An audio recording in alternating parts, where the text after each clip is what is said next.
The desert sky stretched endlessly above us, an oppressive canvas of blood red and darkening purples as the sun sank behind the jagged cliffs. The air grew colder with each passing minute, and the shadows, sharp and long, slowly swallowed the land. Karen sat in her favorite chair outside the RV, knitting something I couldn't quite make out. Maybe a scarf, maybe a blanket. The faint clink of her needles was the only sound, apart from the occasional rustle of dry brush in the cooling wind. I sipped my lukewarm coffee, watching as the horizon devoured the sun, the desert's heat sinking into the earth like a fading memory. This was our fourth stop in Utah, and the solitude of the remote RV park was a welcome respite after weeks on the road.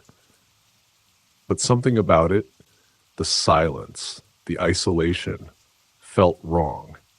The first time I noticed him, I thought he was just another traveler, another weary soul seeking the same peace we had found.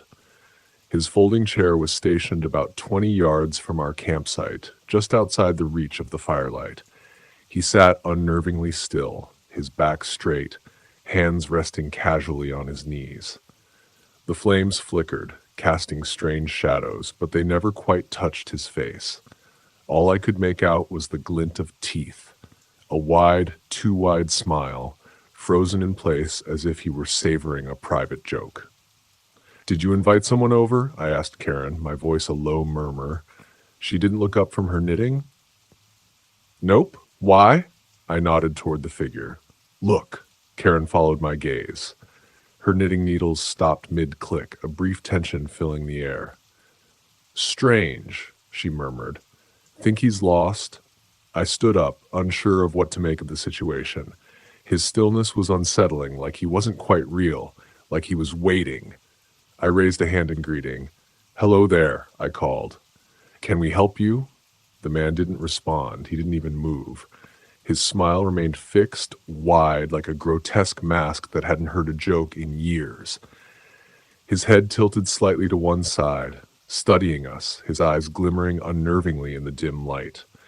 The fire crackled and the wind sighed through the dry brush, but he remained motionless. "Maybe he doesn't speak English?" I suggested, trying to reason with myself. Karen shifted in her chair, uneasy. "Maybe." But something about the scene felt off. His stillness was too deliberate, too unnatural. My stomach clenched, a primal unease spreading through me. I hesitated, then decided to let it go. He was probably just some eccentric camper. We retreated into the RV as the night deepened, locking the door behind us. A quick glance out the window before bed revealed the chair was empty. The man was gone. I tried to brush it off as nothing, just a strange moment in a strange place. The next evening, he was back. I spotted him just as the last rays of sunlight slipped behind the cliffs, his folding chair once again positioned just outside the reach of our fire's glow. He sat with that same unnerving posture, hands on his knees, that sickening grin plastered across his face. His clothes were an odd contrast to the desert, too clean, too fresh. Pale button-up shirt, slacks, like he didn't belong. Karen didn't need to look up. She had already noticed. "He's back," she said quietly, her voice barely above a whisper. "Should we call someone?" I asked, the words feeling weak as soon as they left my mouth. Karen shook her head. "What would we say? Some guy smiling at us from a distance?" I was about to respond when I saw it. Her knife, frozen in midair, suspended like a warning. The tension in the air thickened, unspoken fear hanging between us. We sat in silence for the rest of dinner, glancing toward the window every few minutes. By the time we finished eating, the chair was empty again. But I couldn't shake the feeling that something was wrong. Something else was there, just beyond the edge of the light. I stepped outside, flashlight in hand, the beam cutting through the darkness. The chair was still there, neatly folded as though he had packed up in a hurry. But there were no footprints in the sand, no trace of where he had gone. I grabbed the chair and brought it back to the RV, intending to leave it near the park office in the morning. But when Karen saw it inside, she insisted I leave it outside. Her unease was palpable, her eyes darting to the empty space where the man had been. On the third night, he was closer. I was tending the fire when I felt it, a creeping sensation at the back of my neck like fingers brushing my skin. I turned, and there he was, no more than 10 feet away, his chair positioned just beyond the fire's reach. But this time I could see his face clearly. His skin was pale, too pale, almost waxy, and his eyes, they were too large, the whites of his eyes gleaming sickly in the dim light. His smile stretched unnaturally wide, revealing a row of teeth that seemed just a little too sharp. He didn't blink. "Hey!" I shouted, the words breaking the oppressive silence. "What do you want?" There was no response, not even a twitch of movement, just that endless, unblinking smile. Karen stepped out behind me, her phone clutched in her shaking hand. "If you don't leave, we're calling the cops," she shouted. The man didn't flinch. His eyes locked onto mine, a chilling intensity there that froze my blood. My anger flared, overriding the fear crawling up my spine. I took a step toward him, gripping the fire poker tightly. "Get out of here," I demanded, my voice shaking. But before I could take another step, he was gone. It wasn't gradual. 1 second he was there, and the next, nothing. Just the empty chair. I stumbled back toward Karen, my hands trembling. "We're leaving," she said, her voice firm with a finality that matched the terror in her eyes. First thing in the morning. The morning couldn't come fast enough. We packed up in a frantic blur, the uneaten breakfast still sitting on the counter as we pulled out of the park. The road ahead was a long, winding stretch flanked by scrub and jagged rock. We both knew something was wrong, but we tried not to speak it. The chair was inside the RV when I found it, folded neatly in the kitchenette as if it had always been there. Karen screamed. She turned to me, panic written all over her face. "Where did it come from?" she gasped, her composure crumbling. I grabbed it without thinking and threw it out the door, the sound of metal clattering against rocks echoing in my ears. "Keep driving," I whispered, gripping her arm. "Don't stop, no matter what." We didn't stop, not until we saw him again. He stood in the middle of the road, illuminated by the RV's headlights. His figure was a silhouette against the darkened desert, and his smile was even wider, more predatory. His eyes glowed faintly in the night, reflecting the light with an almost unnatural gleam. Karen slammed on the brakes, the tires screeching in the dirt, the RV lurching to a stop just feet from where he stood. But he didn't move. "Go around him," I said, my voice cracking with the growing sense of dread. Karen's knuckles went white on the steering wheel. "I can't. He'll run him over," I shouted. "Hit him if you have to." But it was too late. He was gone. The sound of footsteps above us made my heart stop. Slow, deliberate taps, fingers drumming against the roof. I grabbed the shotgun we kept under the bed, my pulse thundering in my ears. I swung open the door, aiming it at the roof, the night air thick with dread. The roof was empty. Then Karen screamed. I turned just in time to see the man, his face inches from hers, grinning, his smile far too wide, far too hungry. She scrambled back, but there was nowhere to go.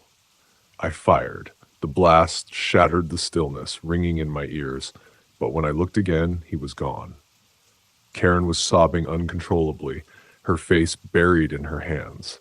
The smell of burnt gunpowder filled the RV, heavy and suffocating. The chair was back. It sat in the middle of the RV, unfolded and waiting, as if it had always been there, as if it were inviting us to sit. I threw it out again, slamming the door shut and locking it. But deep down I knew it didn't matter. He would come again. He always did. We drove through the night, the miles stretching out before us like an endless nightmare. Every now and then I'd catch a glimpse of him in the distance, standing by the roadside, perched on a boulder, reflected in the rearview mirror. He was always smiling. By dawn, we reached a small gas station, desperate for human contact. I stumbled out of the RV, babbling about what had happened, but the attendant barely looked up from his work. He listened in silence before speaking in a low, measured voice. "You're not the first," he said. "Folks see him around these parts every now and then. They call him the smiling stranger. No one knows what he is or what he wants, but once he notices you..." He trailed off, shaking his head. "What happens?" I demanded, my voice raw. The attendant shrugged, his face unreadable. "Most don't stick around long enough to find out." We didn't either. The RV sits abandoned now, somewhere along a dusty road in the Utah desert. I don't know where the chair ended up, and I don't care.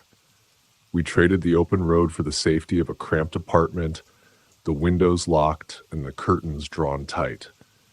But at night, I still see him, in the shadows of the hallway, in the glint of a reflection that shouldn't be there. He's always smiling, and I know deep down that he's waiting. When I pulled into Blood Moon Campground, the first thing I noticed was how quiet it was. Not peaceful quiet, like the solitude I chased on these trips, but the kind of silence that makes you check over your shoulder more than once.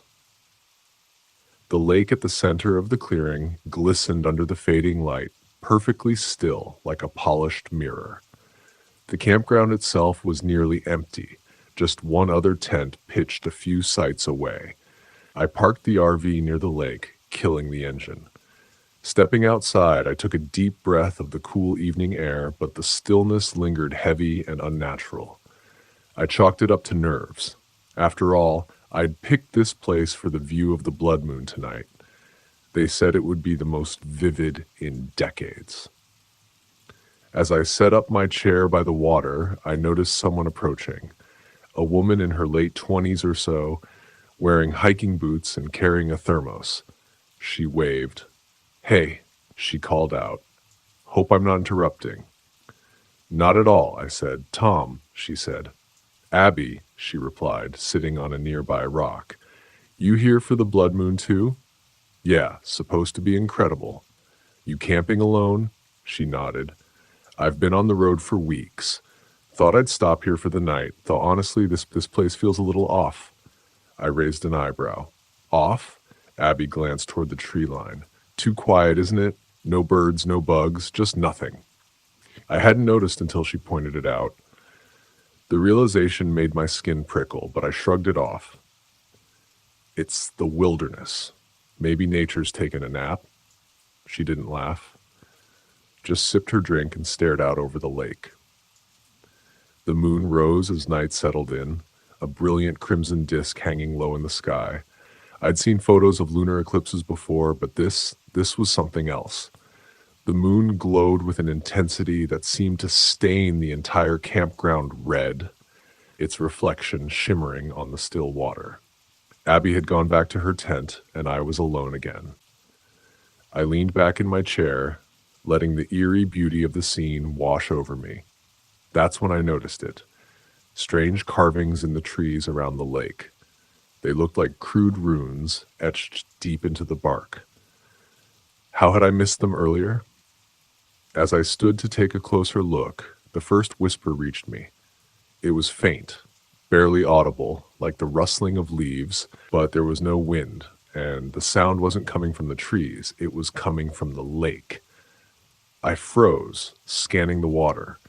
A ripple moved across the surface, though nothing had disturbed it. Then, out of the corner of my eye, I saw it, a faint red glow rising from the lake like embers floating in the dark.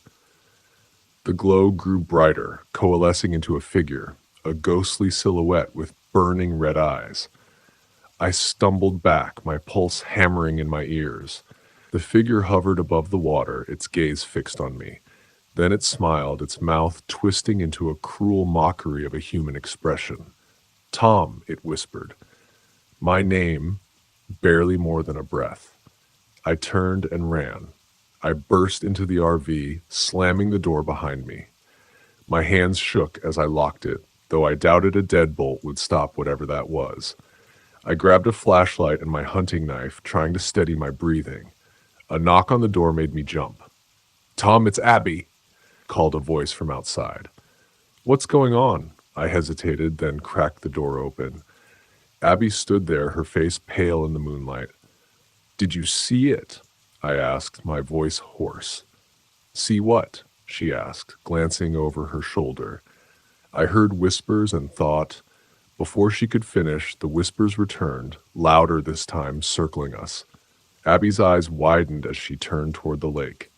"They're here," she whispered. We sat inside the RV as I tried to explain what I'd seen. Abby listened, her hands gripping her thermos tightly. When I described the glowing figure, she paled further. "I found this earlier," she said, pulling a weathered journal from her bag. The pages were brittle, filled with spidery handwriting. It was lying by the trail. "Look at the last entry." She flipped to the back and pointed. The writing was frantic, scrawled as if by a trembling hand. "The moon bleeds and they rise. They come for the guilty, for the broken. They come for us." "Who's they?" I asked. Abby opened her mouth to reply, but before she could, the RV lights flickered and went out. The whispers grew louder, accompanied by a faint tapping on the windows. I tightened my grip on the knife as Abby crept to the window and peeked out. "They're surrounding us," she whispered. Outside, more figures appeared, their glowing eyes piercing the darkness. They moved slowly, deliberately, their forms flickering like dying flames. The whispers grew louder, forming words now. "Join us." "Let go. It's your fault." My stomach twisted. "We can't stay here," I said. Abby nodded. "There's an old historian in the town nearby, Caleb. He knows the stories about this place. He might know what to do."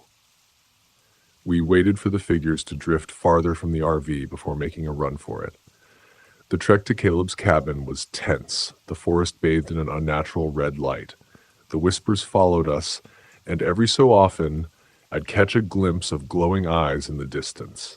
When we reached the cabin, Caleb answered the door immediately, as if he'd been expecting us.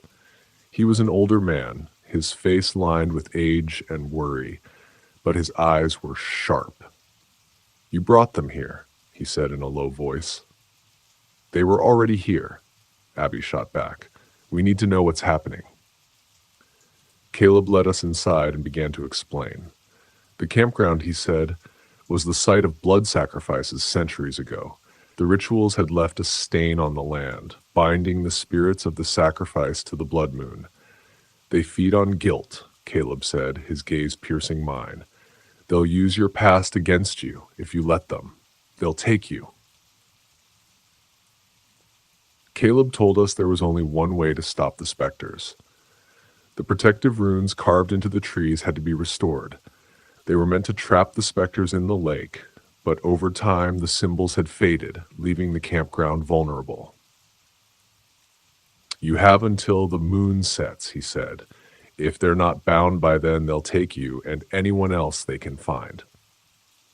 We split up to carve the runes, moving quickly through the forest. The specters grew more aggressive, their whispers cutting deeper. As I worked, I began to hear my brother's voice.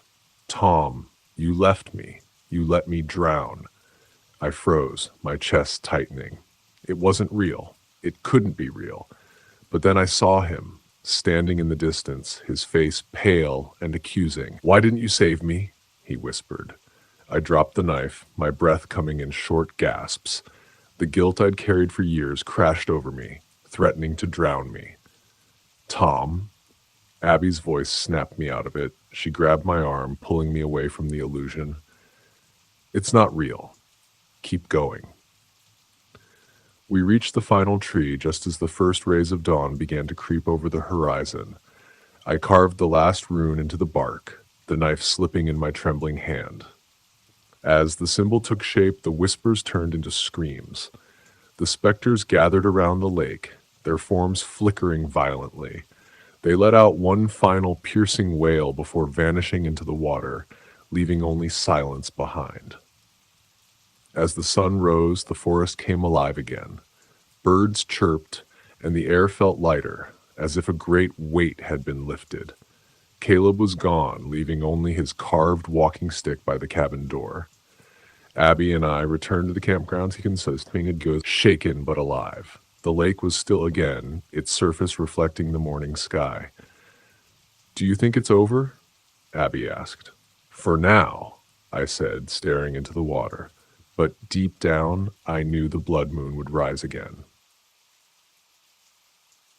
The fire crackled softly, sending sparks into the cool night air. I was finally enjoying my RV camping trip at the Rocky Mountain National Park after a grueling year of city life. The smell of pine trees and the distant hoot of an owl brought a sense of peace I hadn't felt in a long time. My name is Kellen Burns, and I had set out on this solo trip to reconnect with nature and clear my head. I had parked my RV at a secluded spot by a serene lake, miles away from the nearest campground. It was perfect, just me, the wilderness, and my thoughts. I spent the day hiking and fishing, relishing the solitude. By dusk, I had caught enough fish for dinner and settled by the fire to cook my meal. As I skewered the fish, I noticed movement in the distance. Through the dimming light, I saw a man walking toward my camp. He looked rough, with a scruffy beard and tattered clothes. His presence here was unexpected. This area was pretty isolated. "Hey there," he called out as he approached, his voice hoarse. "Evening," I replied, trying to keep my tone friendly but cautious. "Mind if I join you?" he asked, his eyes darting around as if checking for something. I hesitated. "Sure, I guess. Got some fish if you're hungry." He nodded appreciatively and sat down across the fire from me. As he warmed his hands, I handed him a stick with a fish. "What's your name?" I asked. "Braden," he said shortly. He didn't offer more information, and I didn't press. We ate in silence, the crackling fire filling the awkward void between us. After dinner, Braden seemed to relax a bit. He told me he had been hiking for days, got lost, and ran out of supplies. His story seemed plausible, but something about him made me uneasy. Maybe it was the way his eyes never settled on one spot for too long, or the faint smell of alcohol on his breath. "Do you have a map?" he asked suddenly. "Yeah, in the RV," I replied. "I can get it for you." He stood up too quickly. "I'll come with you." Alarm bells went off in my head. I walked to the RV, opening the door and letting him follow. I rummaged through my backpack, pretending to look for the map while discreetly grabbing my hunting knife. I turned around to find Braden standing too close, his eyes fixated on me with an intensity that sent chills down my spine. "Here," I said, handing him the map while keeping the knife hidden behind my back. He took the map, his fingers brushing against mine. His hands were callous and cold. "Thanks," he muttered, but he didn't look at the map. Instead, he looked at the knife in my hand. "What's that for?" he asked, his voice dangerously low. "Just a precaution," I replied evenly. "You can't be too careful out here." He smiled, but it didn't reach his eyes. "Smart man." He walked out of the RV and I followed, keeping my distance. "It's late. You should probably get some rest," I suggested, hoping he'd take the hint and leave. He nodded and wandered back into the woods. I watched him disappear into the darkness before locking the RV door. I didn't sleep much that night, every sound outside making me jump. The next morning, I woke up to an eerie silence.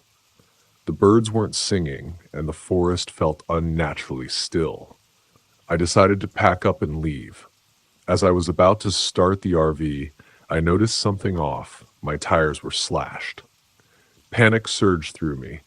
I grabbed my backpack, loaded it with essentials, and set off on foot. I kept to the trails, hoping to reach the nearest ranger station by nightfall.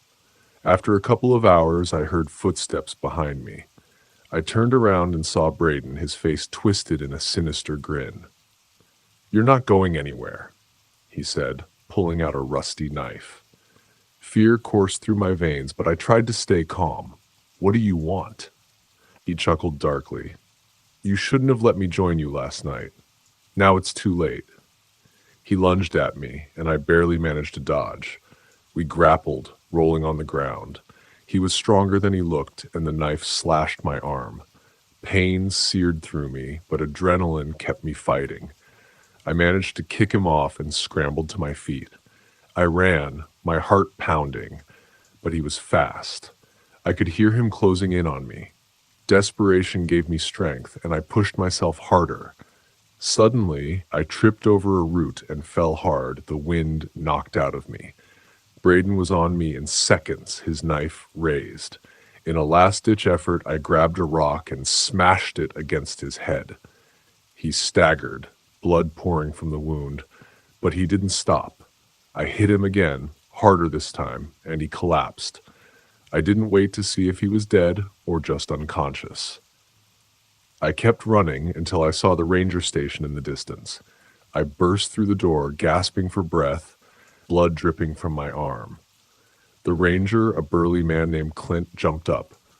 "What happened to you?" he asked. I quickly explained, and he grabbed his radio, calling for backup. Soon, a group of rangers arrived and followed me back to where Braden had attacked.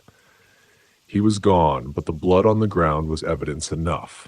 They searched the area and found their makeshift campsite not far from mine. It was littered with stolen goods and a few missing person reports. Braden was a wanted man, a drifter suspected of several crimes in the area. The rangers patched me up and escorted me back to my RV. They promised to keep an eye out for Braden, but I knew it was unlikely they'd find him. As I drove away, I couldn't shake the feeling that he was still out there, watching, waiting for his next victim. I decided to cut my trip short and head home. I had come to the Rockies seeking peace, but I left with scars that would take a long time to heal. The wilderness, once my sanctuary, had become a place of terror, but I was alive, and that was what mattered. The forest around Mirror Lake was alive with sound, the chirp of crickets, the occasional rustle of leaves, and the distant hoot of an owl. Our RV was nestled among towering pines, their branches casting dappled shadows in the fading light of the day. The lake itself shimmered like liquid glass, reflecting the rich green of the trees and the pale blue of the sky. It was beautiful, peaceful, and just remote enough to feel like a proper escape. "Can we go to the lake now?" Ben, our 8-year-old, bounced impatiently on his toes. His younger sister Lily was quieter, clutching her stuffed rabbit and staring at the water with wide, curious eyes. Karen, my wife, was unpacking dinner supplies inside the RV, leaving me to handle the kids. "All right," I said, grabbing a flashlight, even though it wasn't dark yet. "But stay close and don't go too near the edge." The path to the lake was a short walk, the soft crunch of pine needles underfoot the only sound aside from Ben's excited chatter. Lily trailed behind, occasionally glancing back toward the RV as if she expected something to follow. The lake was even more breathtaking up close. The surface was so still it could have been a mirror, perfectly reflecting the forest and sky. Ben crouched at the edge, poking at the water with a stick, while Lily lingered at my side, her gaze fixed on the reflection. "That's weird," she murmured. "What's weird, sweetie?" I asked, brushing a strand of hair from her face. "The reflections don't look right," she said, pointing to the water. I frowned and looked closer. The reflections seemed normal at first, the three of us standing by the shore, Ben crouching and poking at the surface, but then I noticed it. The reflection of Lily wasn't holding her stuffed rabbit. Her mirrored self stood empty-handed, staring straight at me. "Ben," I said, my voice sharp. "Time to head back." I took Lily's hand, my pulse quickening as we hurried back to the RV. Karen looked up from the tiny kitchen as we entered, frowning at the tension on my face. "What's wrong?" she asked. Nothing, I lied. Just thought it would be better to wait until morning to explore. That night, the strangeness began. Karen and I were playing cards at the small dining table after the kids had gone to bed. The soft hum of the RV's heater filled the silence, and I was just starting to relax when a faint shadow passed across the window beside me. "What was that?" I asked, setting my cards down. Karen glanced up. "What was what?" "I thought I saw someone outside." "Probably just a deer," she said, though her tone lacked conviction. I grabbed the flashlight and opened the door, stepping out into the chilly night. The campground was quiet, the other RVs and tents shrouded in darkness. I swung the beam of light around, but saw nothing. Just as I turned to go back inside, something caught my eye, a flash of movement reflected in the RV's window. I spun around, but no one was there. By morning, the strange incident felt like a half-remembered dream. The kids were eager to go back to the lake, and Karen wanted to explore the nearby trails. I suggested staying together, but Karen brushed it off as me being overprotective. "It's broad daylight," she said. "What could possibly happen?" So we split up. Karen and Ben headed into the woods with a map, while I stayed behind with Lily. She seemed quieter than usual, sitting on a log near the water's edge and clutching her rabbit tightly. "Do you want to go for a walk?" I asked. "No," she said, her voice small. "I want to watch." "Watch what?" She didn't answer. Instead, she pointed to the lake, her finger trembling. I followed her gaze and froze. Our reflections were there, but they weren't just copying us. My mirrored self stood with its hands in its pockets, staring at me with a blank expression, while Lily's reflection was sitting cross-legged, holding the stuffed rabbit that Lily had been clutching just moments ago. I backed away, pulling Lily with me. Her rabbit fell from her hands, but the reflection continued to hold it, the edges of its mouth curling into a faint, unnatural smile. Karen dismissed my concerns when I told her what had happened. "Come on, Dan," she said. "Reflections can look strange sometimes. It's just the angle of the light." But she couldn't explain what happened that evening. The kids were in bed again, and Karen and I were cleaning up when the knock came, a soft, deliberate tap on the RV door. Karen froze, her eyes wide. "Who could that be?" she whispered. I grabbed the flashlight and peered out the window.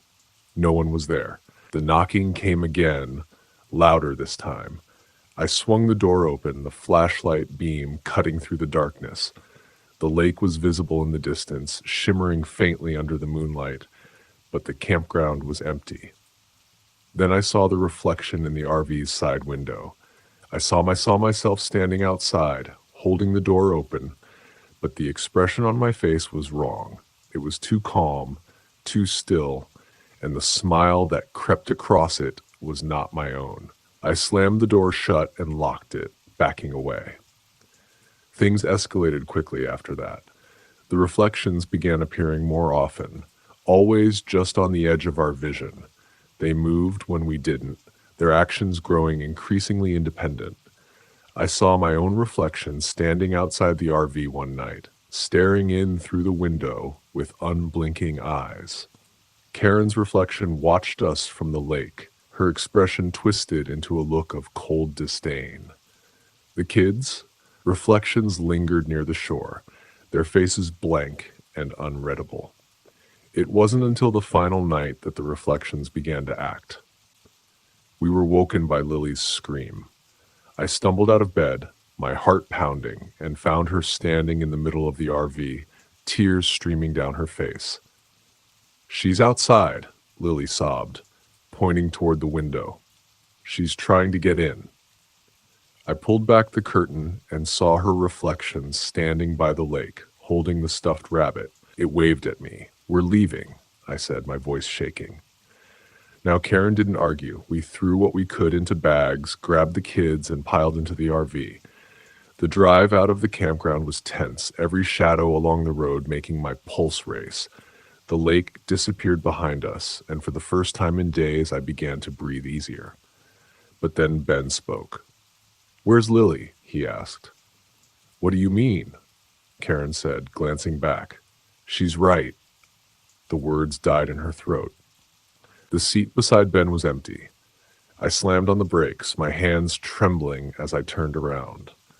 "Lily?" I called, panic rising in my chest. "Lily!" Ben pointed toward the back window, his face pale. I followed his gaze and felt the blood drain from my face. In the distance, near the edge of the lake, Lily stood hand in hand with her reflection. The real Lily was looking back at us, her face a mask of terror as the reflection pulled her into the water. The surface rippled briefly, then stilled. The glassy surface reflected only the trees and sky. We searched for her for hours, but she was gone. The campground ranger found us at dawn, sitting by the shore in stunned silence. He asked what had happened, but what could we say? That our daughter had been taken by her reflection? Now back at home, we avoid mirrors. Ben doesn't speak much, and Karen barely leaves the house. Sometimes at night, I hear the faint knock of tiny hands on the windows, and I know the reflections haven't finished with us yet. They're waiting, and I don't know how long we can resist. The lake was everything I hoped it would be. Perfectly still, its surface mirrored the towering evergreens and jagged volcanic rocks surrounding it. It was the kind of place that reminded me why I fell in love with geology in the first place. Raw, untouched by time, and utterly indifferent to human presence. It was also the kind of place where the quiet wrapped itself around you, leaving you alone with your thoughts. Exactly what I needed, or so I thought. I parked my RV in the small lot at the edge of the Deutz National Forest and set up my site overlooking the lake. I planned to spend a week collecting rock samples, hiking the trails, and maybe rediscovering the sense of purpose I'd lost over the years after losing my job and drifting aimlessly for months. I thought this trip might be the reset I needed, but from the moment I arrived, something felt off. That first night, I sat by the campfire staring out at the lake. The water reflected the moonlight like a sheet of glass, so still it almost felt wrong. Around midnight, I heard faint splashing like someone was wading in the water. I got up and scanned the shoreline, but there was no one there. Just the trees, dark and silent, pressing in around me. The next morning, I met Camila. I was walking along the shoreline, searching for rock formations to sample when I spotted her crouched near the water's edge. She was younger than me, mid-20s at most, with dark hair pulled into a loose braid and a small backpack slung over one shoulder. She looked up as I approached, smiling brightly.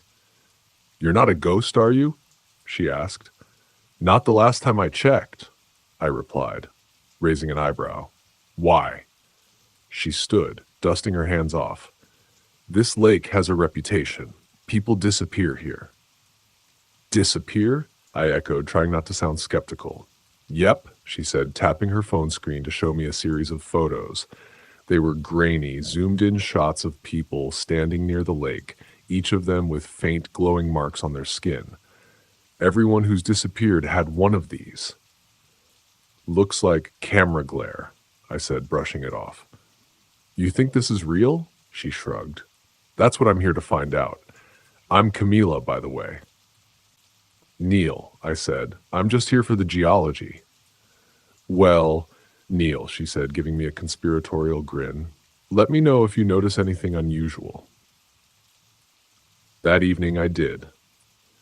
It started with a burning sensation on my forearm, like I'd brushed against something hot. When I rolled up my sleeve, I saw it, a faint glowing mark etched into my skin. It looked like cracks in stone, branching out in jagged lines. I stared at it, my pulse quickening, and when I stepped closer to the lake, the mark grew brighter. I tried to rationalize it. Maybe I'd brushed against something while hiking, maybe it was a trick of the light. But as the night wore on, the mark didn't fade. and when I looked out at the lake, I swore I saw faint shapes moving just beneath the surface. The next day, I found Camila at her campsite and showed her the mark. Her face paled, and for once she didn't look amused. "You need to stay away from the lake," she said, her voice low. "That's how it starts." "How what starts?" I asked, more annoyed than scared. "What's going on?" "The mark," she said. "It's like a connection. It pulls you closer to the water, and if you give in, you don't come back." I stared at her, waiting for her to laugh or admit it was a joke. She didn't. "My brother disappeared here 2 years ago," she continued, her voice trembling. "He had the mark too. I've been trying to figure out what happened ever since." I wanted to tell her she was crazy, but the mark on my arm still burned, and when I closed my eyes, I could hear faint whispers, soft and insistent, calling me back to the lake. By the third day, the mark had grown brighter, pulsing with light whenever I neared the water. At night, the whispers grew louder, filling the RV with a sound like wind rushing through cracks. The dreams were worse. I saw myself walking into the lake, surrounded by glowing figures with hollow eyes fixed on me. Camila insisted on investigating the lake together. She carried a jagged piece of volcanic glass around her neck, claiming it had protective properties. I didn't believe in talismans, but I was desperate enough not to argue. We followed the shoreline, finding abandoned campsites and strange carvings etched into the rocks, symbols that seemed to hum faintly, as if they were alive. My mark burned hotter the closer we got to the water, and I felt an almost physical pull toward the lake. "Neil, stop," Camila said, grabbing my arm. I hadn't even realized I'd taken a step into the shallows. The cold water lapped at my boots, and for a moment I thought I saw hands reaching up from the depths. That night, I couldn't resist the pull. The whispers grew deafening, calling my name over and over. I stumbled out of the RV, my legs moving as if on their own. The lake shimmered in the moonlight, its surface glowing faintly. I heard Camila shouting behind me, but her voice felt distant, drowned out by the melody of the whispers. I reached the water's edge, my reflection staring back at me. The mark on my arm blazed with light, and as I stepped into the water, I saw them, figures rising from the depths, their glowing forms distorted and wrong. "Neil, stop!" Camila's voice cut through the haze. She grabbed my arm and pressed the volcanic glass against the mark. Pain shot through me, sharp and blinding, and the mark dimmed. The figures in the water recoiled, their forms flickering like flames. The whispers turned into a roar, and the water churned violently. Camila dragged me back to the shore, her face pale but determined. "We have to end this together." We scattered volcanic ash along the shoreline and lit bundles of sage, the smoke curling into the night air. The lake's glow dimmed, and the whispers faded to a low murmur. But as we worked, I could feel the entity's anger, its presence pressing down on us like a weight. When we finished, the water stilled and the marks on our skin faded. The forest fell silent, and for the first time in days, the air felt lighter. The next morning, I packed up my RV, ready to leave. Camila stayed behind, determined to keep investigating the lake. I couldn't blame her. She still had questions, and maybe she'd find the answers she was looking for. As I drove away, I glanced in the rearview mirror. The lake was quiet, its surface unbroken, but as the trees swallowed the view, I thought I saw a faint glow beneath the water. Some things are better left untouched, but some marks never really fade. I'd always thought of RV camping as my escape, my little slice of tranquility away from the hustle and bustle of everyday life.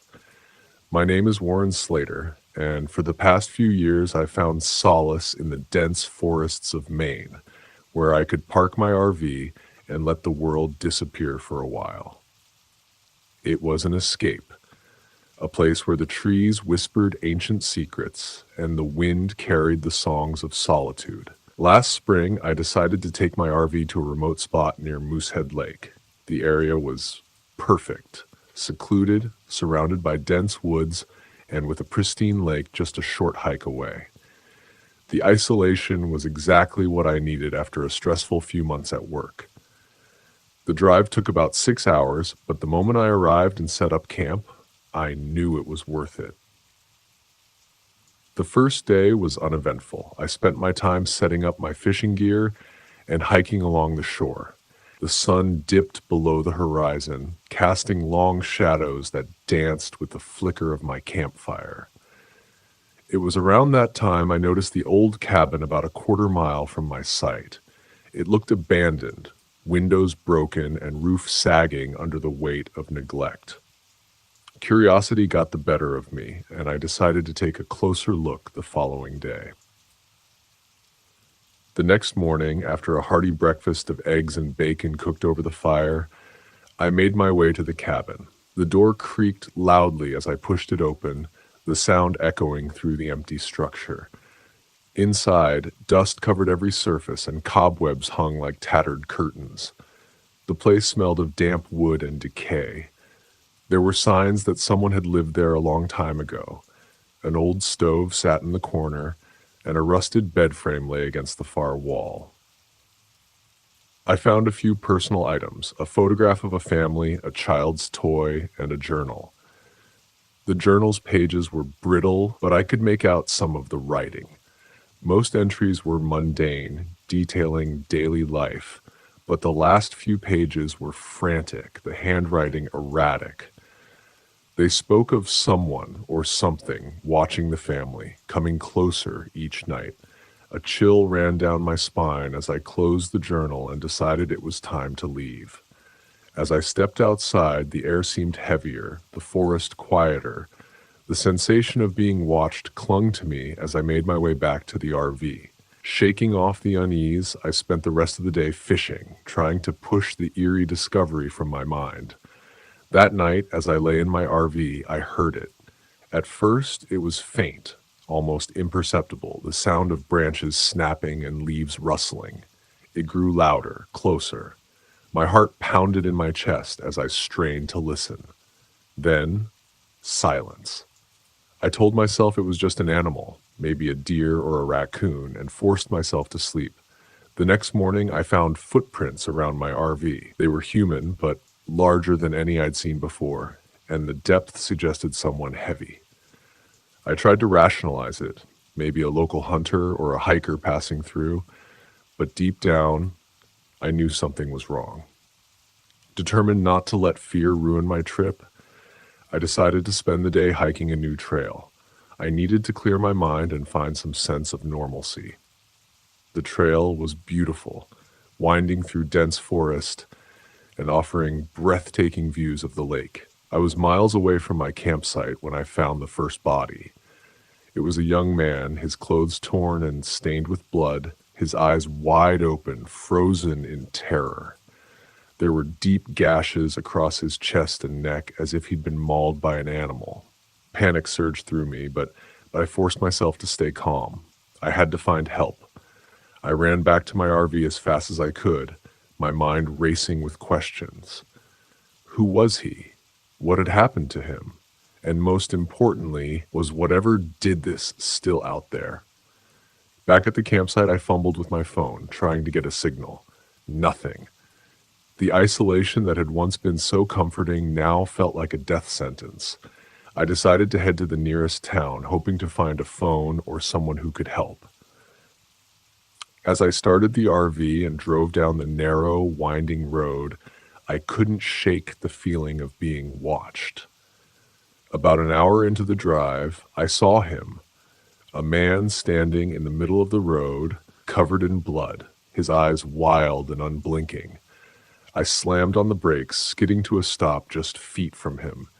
He didn't move, just stared at me. I rolled down the window a crack and called out to him, "Are you okay? Do you need help?" He didn't respond, just kept staring. Something about his gaze made my skin crawl. I decided to keep driving. As I pulled around him, I glanced back in the rearview mirror. He was gone. My heart raced as I sped toward town. I reached the small town of Greenville and found the sheriff's office. Bursting through the door, I quickly explained what I had seen: the body, the footprints, the man in the road.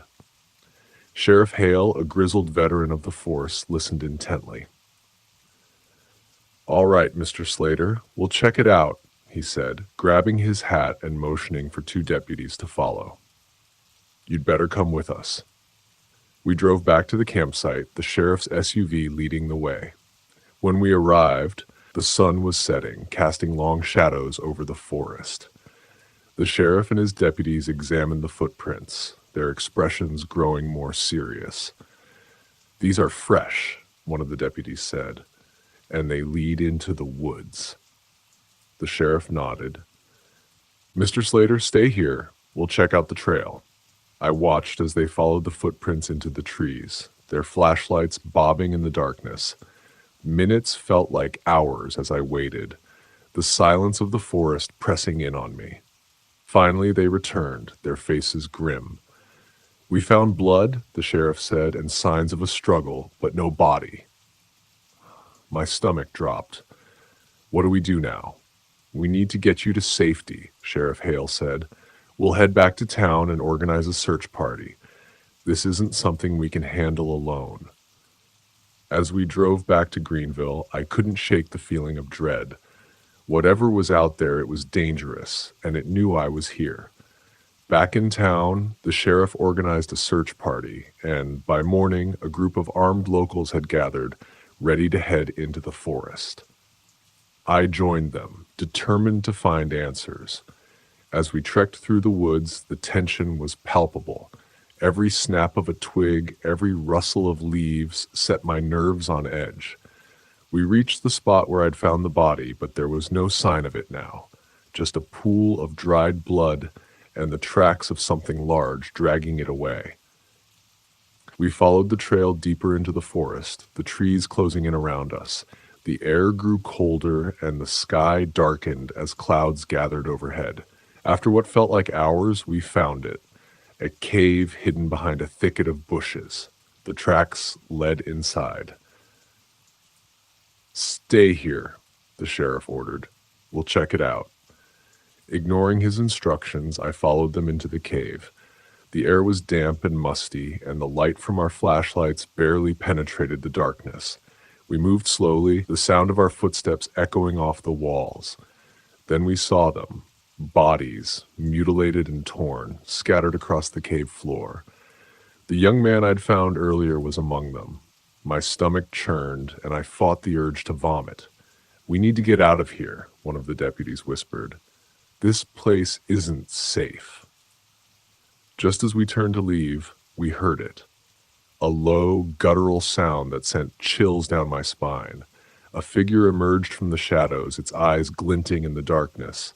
It was the man I'd seen on the road, but now I saw him clearly. His clothes were tattered, and his body was covered in blood and dirt. He moved with an unnatural speed, lunging at one of the deputies. Chaos erupted as we fought to defend ourselves. Shots rang out, echoing through the cave.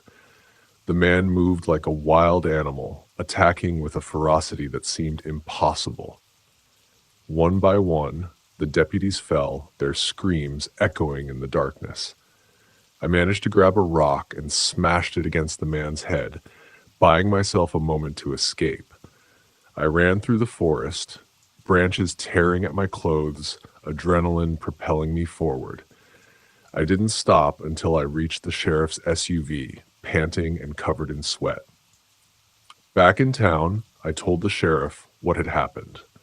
A team was sent to the cave, and they found the bodies just as I described. The man was gone, but the evidence was enough to confirm my story. In the weeks that followed, the town was on high alert. Patrols were increased, and warnings were issued to campers and hikers. Despite their efforts, no one saw the man again. I never returned to that campsite. The peace I once found in the forest was shattered, replaced by the haunting memories of that night. The Adder DX were everything we'd hoped for. Vast stretches of untouched wilderness, a pristine lake so still it seemed to hold the sky, and the kind of quiet you only find far from civilization. It was the perfect escape for our anniversary. The campsite we'd chosen was secluded, tucked deep into the woods with just enough space for our RV and a small fire pit. Abby and I spent our first day hiking trails that wound through towering pines, laughing as we chased each other along the rocky shore of the lake. By nightfall, we were huddled around the fire, toasting marshmallows and talking about the future. "This is perfect," Abby said, her head resting on my shoulder. "Just us and nature. No phones, no distractions, just the way it should be." I agreed, pulling her closer. The first night passed without incident, the steady chirp of crickets and the occasional hoot of an owl lulling us to sleep. But by morning, something had changed. I was the first to notice the carvings. I stepped out of the RV into the cool morning air, a mug of coffee in hand, and froze. The side of the RV, pristine white when we'd parked it, was now marred with strange symbols. They were etched deep into the metal, a series of jagged lines and curves that seemed to writhe and shift in the early light. "Abby!" I called, my voice tight.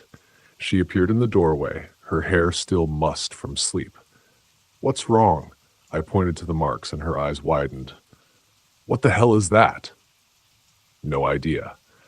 I ran my fingers over one of the carvings. The edges were impossibly precise, as if cut with a laser, but there was no sign of debris or shavings. It was as if the symbols had always been there, hidden beneath the surface. "Do you think it was kids?" Abby asked, her voice uncertain. "Maybe," I said, though the campsite was so remote it seemed unlikely anyone else was nearby. "I'll check the area." The woods around our campsite were eerily still. The usual rustle of leaves and chirping of birds was absent, replaced by a heavy silence that pressed against my ears. I searched for tracks or signs of intruders but found nothing. No footprints, no broken branches, not even an animal trail. When I returned, Abby was scrubbing at the carvings with a sponge, but the symbols wouldn't budge. "It's like they're part of the RV now," she said, frustrated. "We'll call someone when we get back," I said, trying to reassure her. "Maybe a body shop can buff them out." But deep down I felt a growing unease.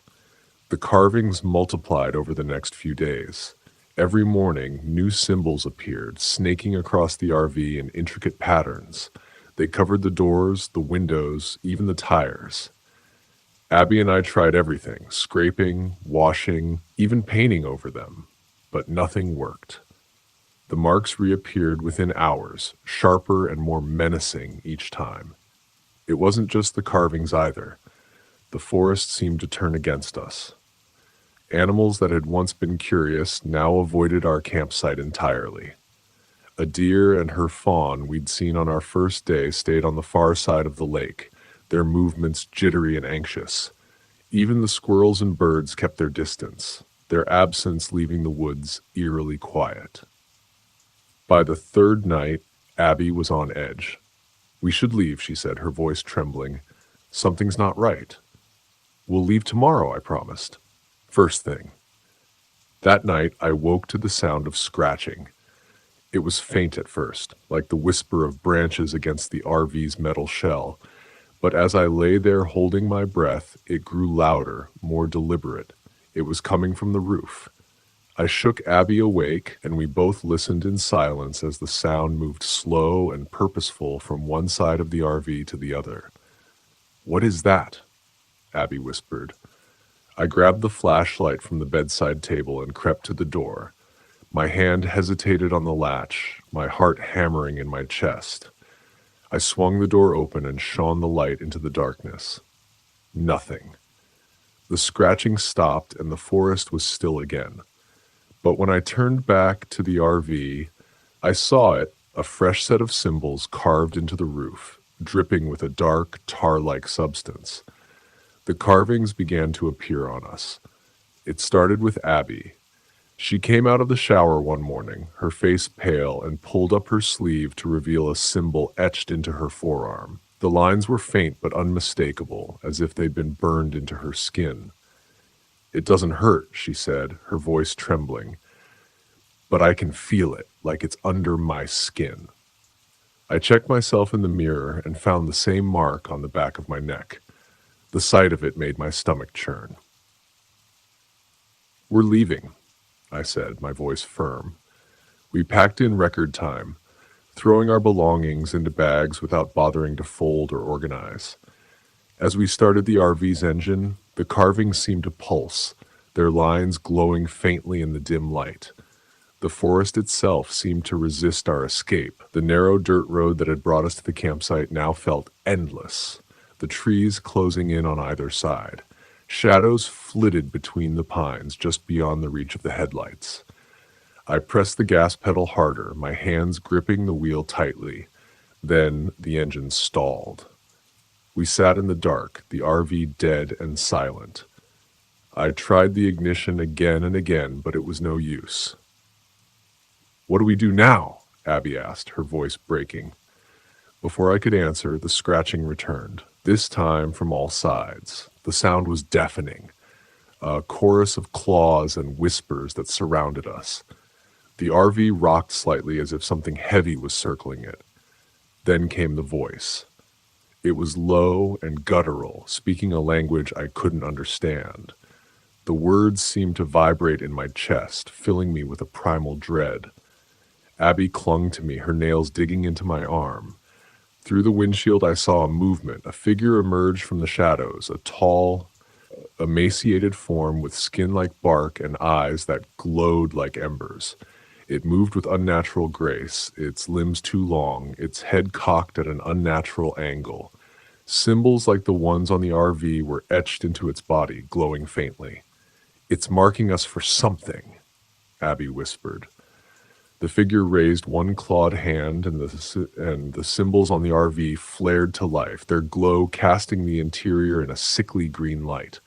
I felt a searing pain on my neck as the mark burned brighter, and Abby cried out, clutching her arm. "The lake!" The thought came unbidden, but it was as if the forest itself had planted it in my mind. The lake was the key. "Come on!" I shouted, grabbing Abby's hand. We flung the door open and ran. The spirit's guttural voice rose in anger behind us. The forest seemed alive, branches clawing at our clothes and roots trying to trip us, but we pushed through. The lake shimmered ahead, its surface unnaturally calm. I pulled Abby to the edge. The spirit's glowing eyes burned through the trees behind us. "What do we do?" she cried. I looked down at the water and saw our reflections, distorted but clear. The symbols on our bodies glowed faintly in the mirrored surface, their lines pulsing in rhythm with the spirit's approach. "The reflection," I said. "It's connected to the marks." I grabbed a stick and traced one of the symbols in the water, watching as the ripples distorted its shape. The spirit let out a guttural scream, its form flickering like a dying flame. "Help me!" I shouted to Abby. Together, we dragged sticks through the water, disrupting the symbols in our reflections. Each stroke seemed to weaken the spirit, its form growing more unstable, its voice more frantic. Finally, I plunged both hands into the lake and swirled the water violently, erasing the last of the marks. The spirit let out one final, ear-splitting roar before vanishing into the darkness. The forest fell silent. We didn't speak as we returned to the RV. The carvings were gone, and the engine started on the first try.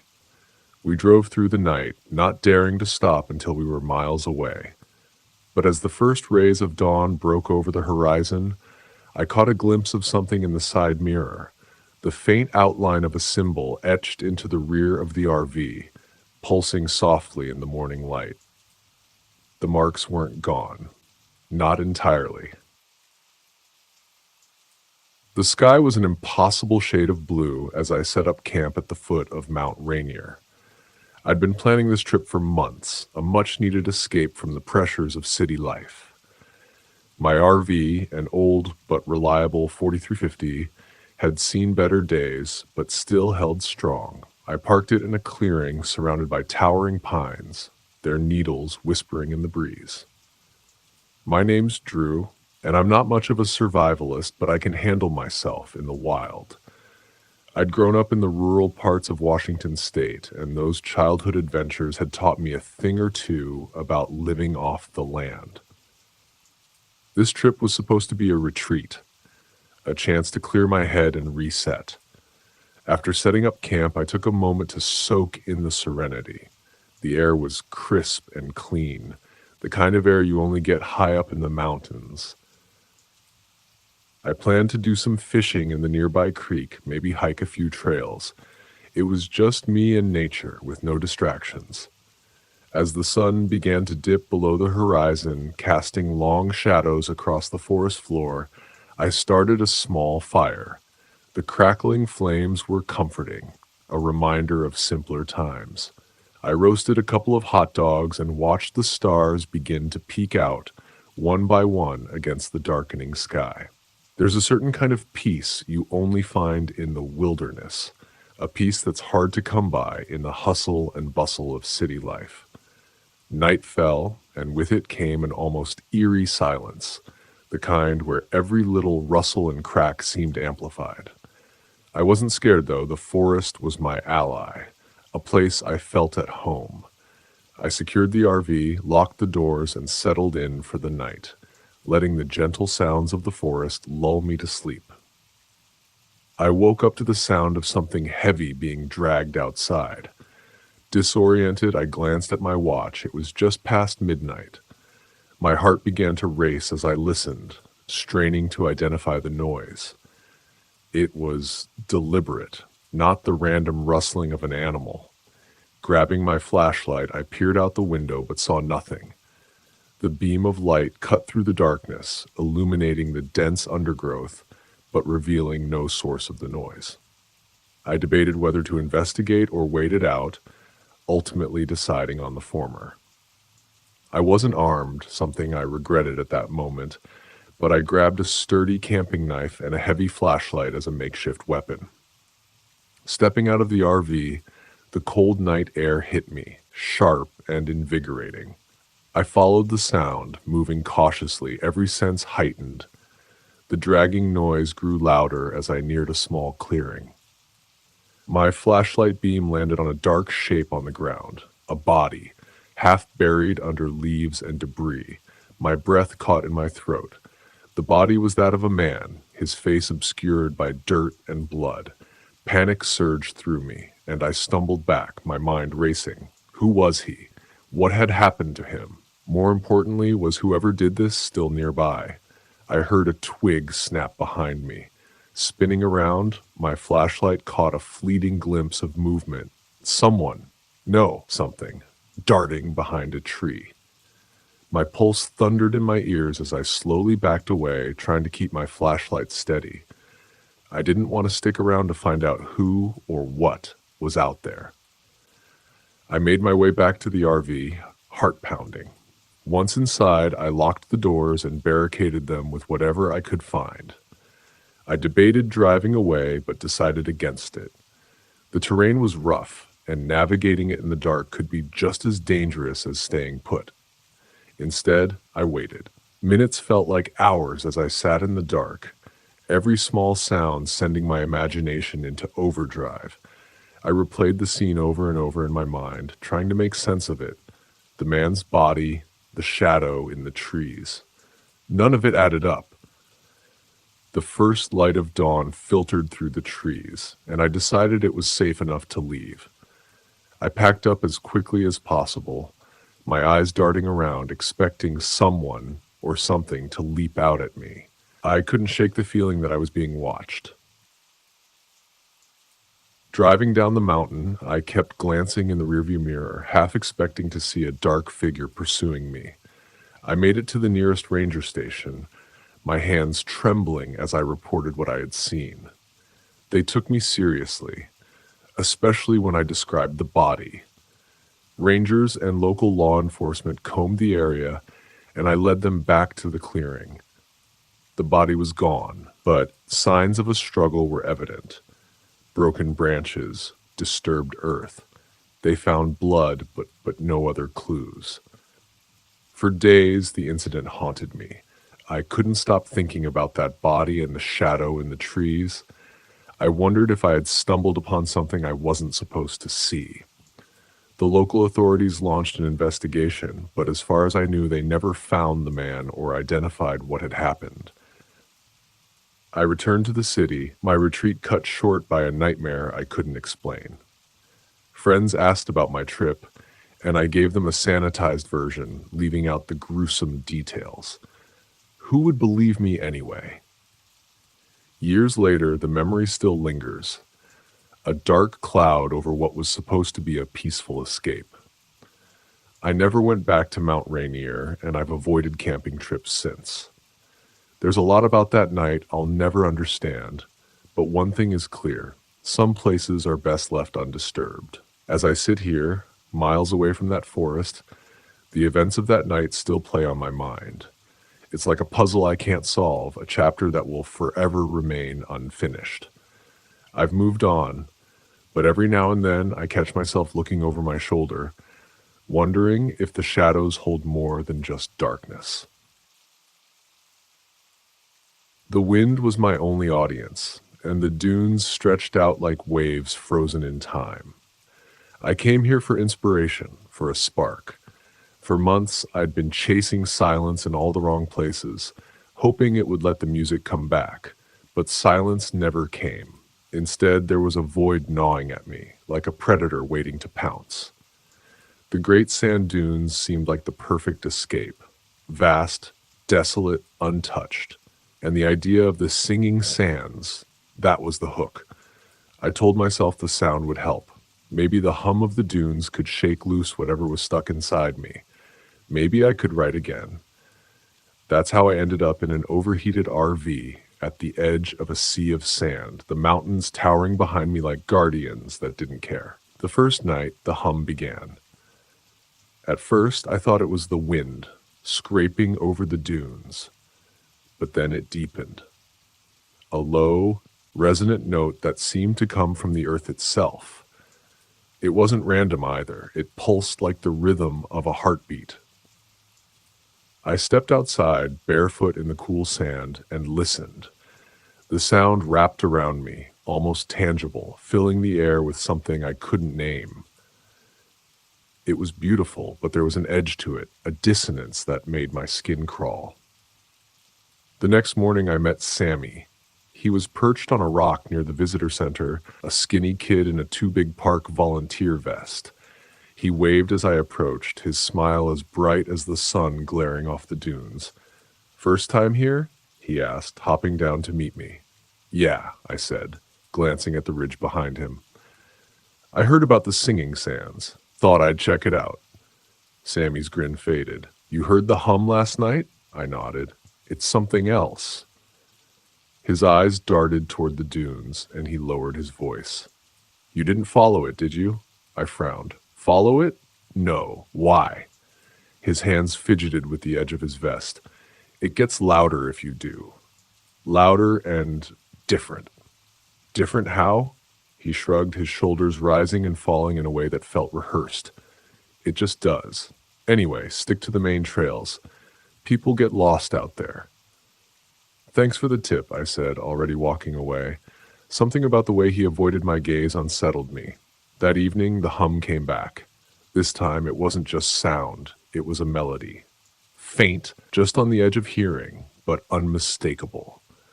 It was the kind of tune that sank its teeth into your mind, refusing to let go. I grabbed my recorder, pressing it to the open window. But when I played it back, all I heard was static. Frustrated, I went outside carrying my guitar. Maybe I could play along, find the harmony, and draw it out. But as I sat on the sand, my fingers froze. The hum had shifted again.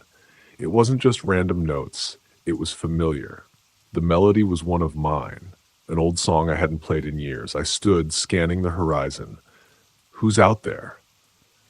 The dunes didn't answer, but the melody swirled around me, wrapping me in something cold and wrong. I retreated to the RV, locking the door behind me. The next morning, Sammy appeared at my campsite. "You okay?" he asked, leaning against the side of the RV. I shook my head.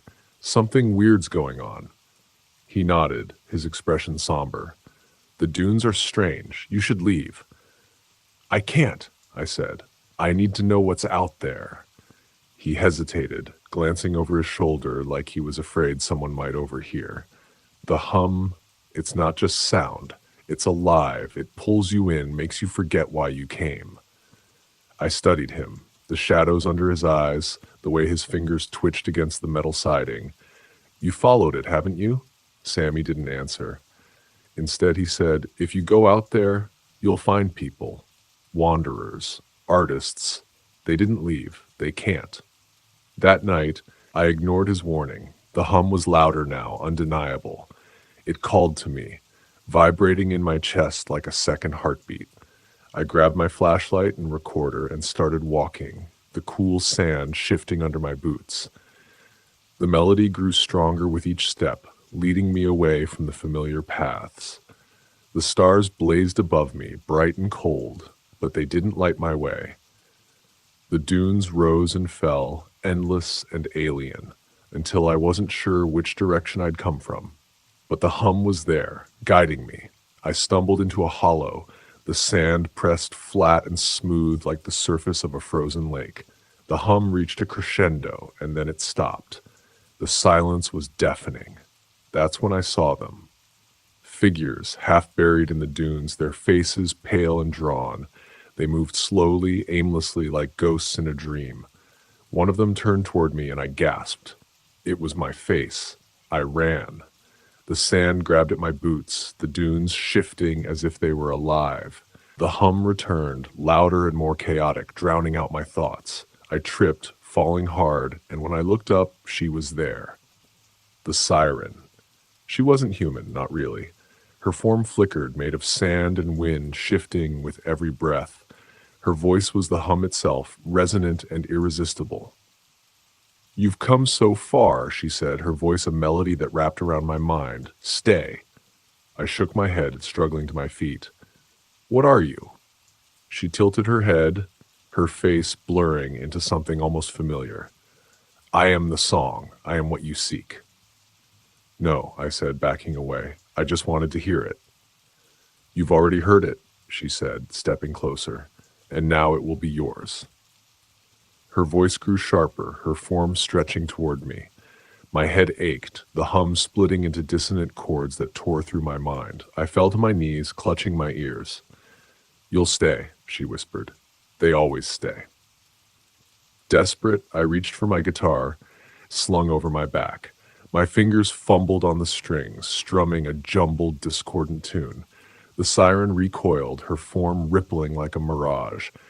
I played harder, finding a rhythm, a melody that clashed with her song. The hum faltered, breaking apart into fractured notes. The siren screamed, her voice splintering into the wind, and then she was gone. I stumbled back to the RV at dawn, exhausted and hollow.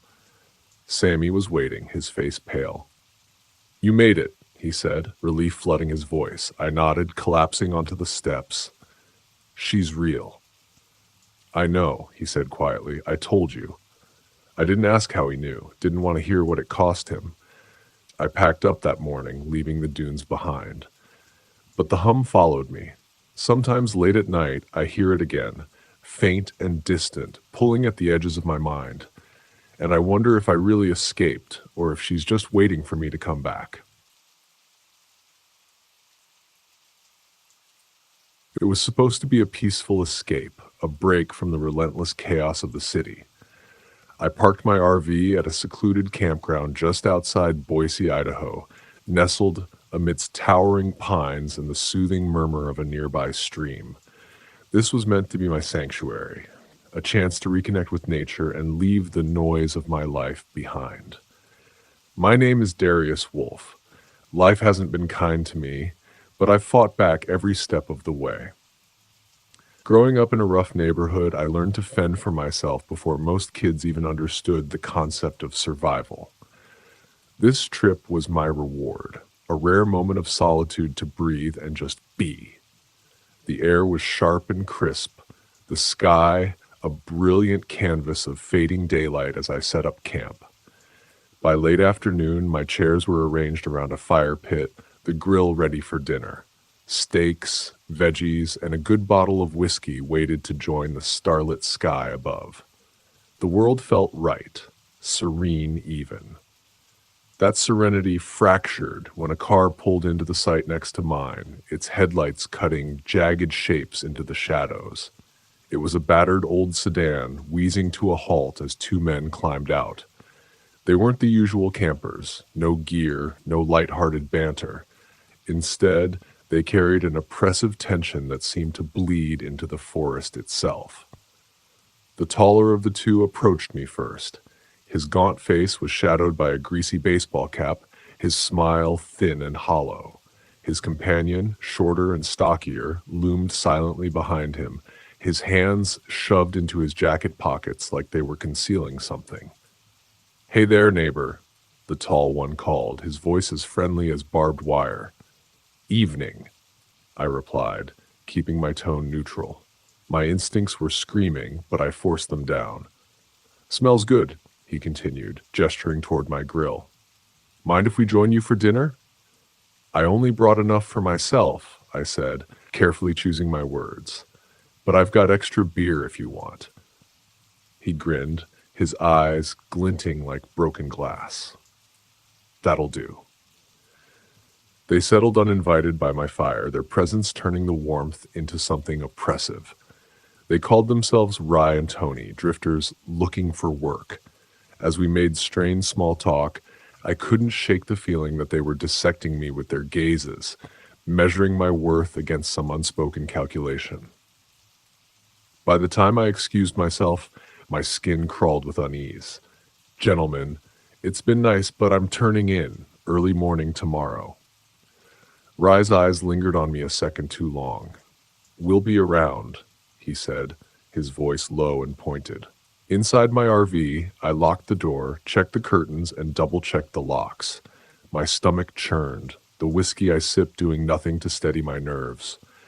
Eventually exhaustion won, and I drifted into a restless sleep. The sound of voices dragged me awake hours later. Muffled, urgent whispers floated through the thin walls of the RV. "Just do it, Tony," Rye hissed. "We ain't got all night." "I don't like this," Tony shot back, his voice quivering. The blood in my veins turned to ice. They weren't arguing about camping plans. Then came the metallic scrape of something against my door. Panic surged through me. My hunting knife was in the drawer by the bed, and I grabbed it with trembling hands. My phone lay on the table, and I fumbled to dial 911, whispering my location to the dispatcher. A loud thud shattered the silence. The door shuddered, then groaned under another brutal impact. My mind raced as I scanned the RV for anything to defend myself. The door burst open with a deafening crash, and Rye stumbled in, a crowbar gleaming in his hand. His eyes were wild, predatory. "Stay down and you won't get hurt," he snarled, stepping toward me. Fear crystallized into action. I lunged, driving the knife into his arm. He screamed, dropping the crowbar as blood sprayed across the cramped space. Tony charged in, but I kicked out, catching his knee with enough force to topple him. Rye roared, swinging at me with his free arm. I ducked and slashed, the blade tearing across his chest. He staggered back, crashing into the table and sending the whiskey bottle flying. The smell of alcohol mixed with the coppery tang of blood. "Let's get out of here!"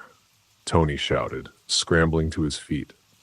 Rye clutched his wounds, Ken-A nodding through clenched teeth. They bolted, their retreat marked by heavy, frantic footsteps. I didn't follow. Instead, I barricaded the broken door, my knife still trembling in my grip. Minutes crawled by like hours before the flashing red and blue lights of the police pierced the forest. The officers took my statement, their faces grim as they surveyed the bloodstains and shattered door. Rye and Tony had vanished into the night, leaving behind nothing but terror and a searing reminder of how close I'd come to a very different fate. As dawn broke, I packed up in silence. The tranquil beauty of the forest now felt like a cruel joke. This place, meant to be my refuge, had become a stage for violence. As the RV rumbled down the highway, the night replayed in my mind like a broken record. I had survived. I had fought back. But I knew deep down that I'd never escape the shadow they left behind. The road to the campsite was far rougher than I had anticipated.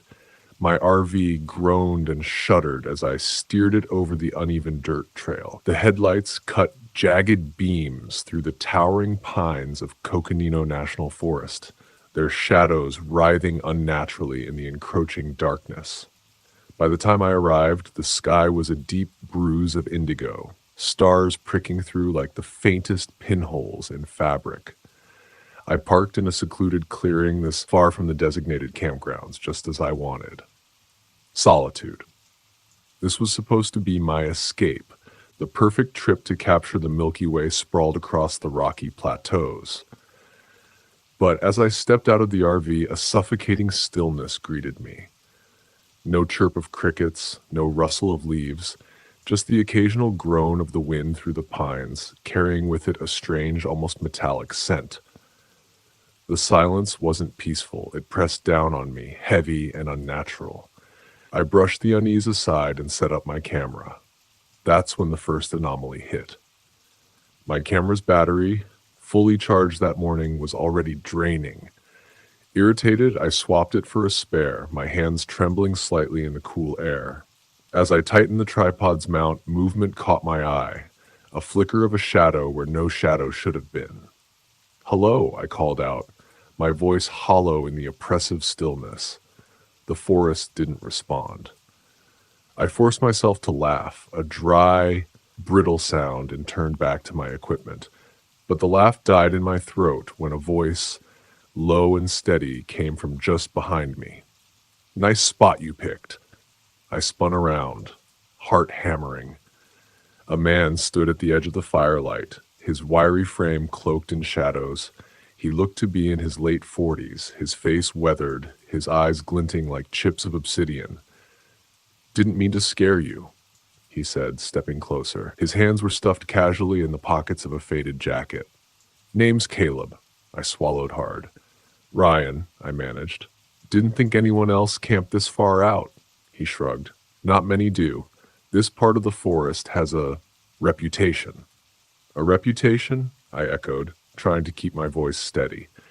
Caleb settled onto a rock near the fire, the flames casting eerie shadows across his gaunt features. "Stories," he said. "Old ones, about the Watchers." A cold knot tightened in my stomach. The Watchers? His gaze flicked to the trees. "Guardians, some say. They don't take kindly to trespassers, unless—" His voice trailed off. "Unless what?" I prompted, my unease growing. He met my eyes, his expression grim. "Unless you show respect, you take something, you give something. That's the balance. Break it." He didn't finish, but his silence was more chilling than any words. That night, as I reviewed my photos by the fire, my unease grew into outright dread. In one of the shots, just beyond the tree line, a figure loomed, a tall, shadowy silhouette, motionless yet menacing. I flipped to the next photo, and the figure was closer, impossibly close. I spun around, flashlight in hand, but the woods were empty, or so they seemed. My heart thundered as I told myself it was a trick of the light, an artifact of the lens. But the feeling of being watched was undeniable, a crawling sensation that clung to my skin. The next day, I hiked the surrounding trails, hoping daylight would dispel the strange happenings of the night before. But the forest was wrong in the daylight, too. The birds were silent. The wind carried whispers I couldn't quite make out. My compass spun aimlessly, and my phone screen was a blank, unresponsive void. And then I heard footsteps. Slow, deliberate, too close. "Caleb," I called out, but the name felt foreign in my mouth. No answer came. By the time I stumbled back to camp, the sun was sinking, the shadows pooling like spilled ink. Caleb was there again, crouched by my fire pit, poking at the embers. "You wandered," he said without looking up. "What do they want?" I demanded. He glanced up, his eyes hollow. "They're testing you," he said simply, "to see what you'll give. You've already taken something, their peace. Now they want balance." That night, the Watchers emerged in full. They lingered at the edge of the firelight, their impossibly tall forms flickering like smoke given life. They didn't move, but their presence was suffocating, their intent palpable. "What do you want?" I shouted, my voice cracking under the weight of the words. The fire dimmed, and the Watchers pressed closer. A realization clawed its way into my mind. Desperate, I grabbed my camera, the prized possession that had brought me here, and hurled it into the flames. The plastic and metal hissed and spat as the fire consumed it. The Watchers paused, their forms wavering, then retreated, dissolving into the forest as if they'd never been there. By dawn, I was gone, leaving the cursed clearing behind. A week later, when I developed the photos, one image froze me in place. The Watchers stood in stark relief at the edge of the firelight, their forms darker than the night itself, and in the corner, Caleb stared directly into the lens, his face warped, his eyes two gaping voids. I never went back. Some things aren't meant to be disturbed, some debts can't be repaid. I've always craved adventure, probably why I found myself RV camping alone by Crystal Lake, a remote oasis hidden deep in the dense forests of the Pacific Northwest. My name is Ruben Palmer, and life's chaos had worn me down. This trip was supposed to be my escape, my reset. Nature was my sanctuary, and this secluded spot, far from the few other campers I'd seen on the way in, seemed perfect. The lake was still, an unbroken mirror reflecting the azure sky. I set up my chair, cracked open a cold beer, and let the peace soak into me. The world felt distant, muted. A loon called in the distance, its haunting cry echoing over the water. Hours passed like a pleasant dream. I grilled a modest dinner, watching the sun bleed orange and purple across the horizon. By nightfall, the forest had come alive with the rhythmic chorus of crickets and frogs. It was tranquil, safe, until it wasn't. The scream tore through the night like a blade, high-pitched, raw, and unmistakably human. It shattered the calm, reverberating in my chest. My beer slipped from my hand, forgotten. My instincts took over, compelling me to grab my flashlight and plunge into the darkness. "Hello?" My voice felt small against the vast, oppressive night. The beam of light cut through the shadows, but the trees seemed to twist and claw at its edges. Every snap of a twig, every rustle of leaves made my heart hammer. Then in a moonlit clearing, I saw him. A man on his knees, his hands pressed against his stomach, crimson pooling beneath them. His breaths came in ragged gasps, his face pale and slick with sweat. I froze, my stomach lurching. "Hey, are you okay?" I forced my legs to move, stumbling toward him. He lifted his head, eyes wild with terror.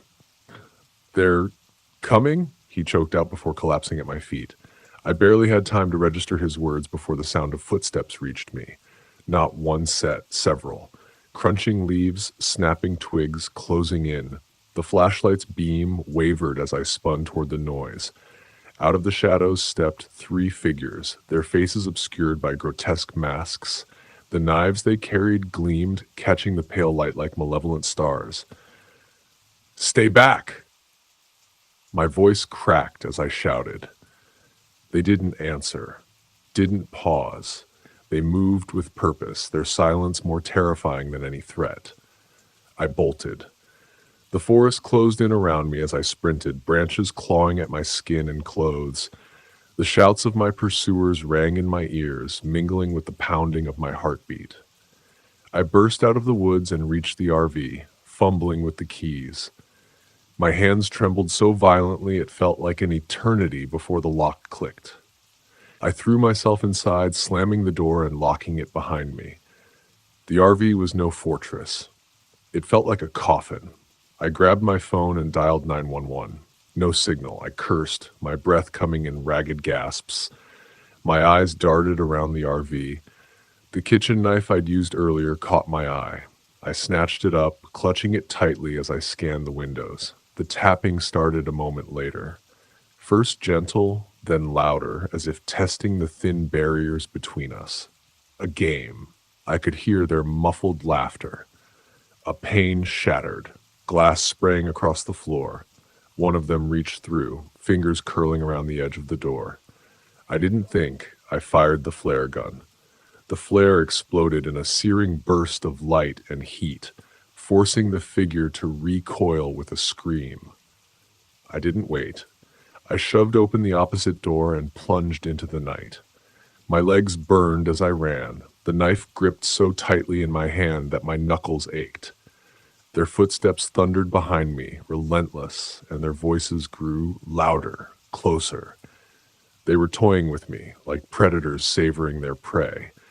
I stumbled onto a narrow trail, barely visible in the dim light. It led deeper into the forest, twisting and turning until I reached an abandoned cabin. Its rotting wood and broken windows looked like a tomb, but it was my only hope. I slipped inside, barricading the door with trembling hands.